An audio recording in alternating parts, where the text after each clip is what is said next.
The concentration of hydroxide ion HOH minus concentration கொடுத்திருக்காங்க எவ்வளோ இருக்கான் 2.5 into 10 power minus 6 m இருக்கு அப்படின்னு கொடுத்திருக்காங்க. What is the nature of the solution? இப்போ ஒரு nature of the solution கண்டுபிடிச்சிருக்கிறதுக்கு நம்மளுக்கு pH தெரியணும் அப்படிதானா.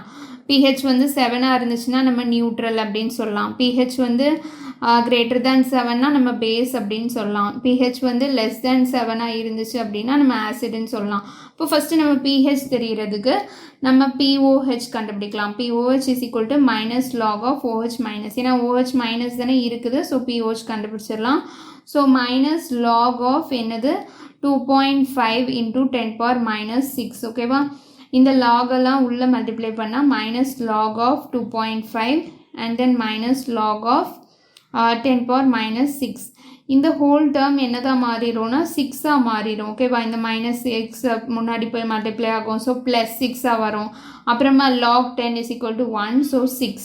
ஸோ 6 minus log of 2.5 ஓகேவா. ஸோ இதில் என்ன வரும்னா 6 minus 0.4. ஸோ ஆன்சர் வந்து 5.6 உங்களுக்கு கிடைக்கும். ஸோ இது வந்து POH. நம்மளுக்கு pH plus POH is equal to 14ன்னு தெரியும் ஓகேவா. ஸோ வந்து pH என்ன வரும் அப்படின்னா 14 minus இந்த 5.6 ஓகேவா. So the pH is around 8.4.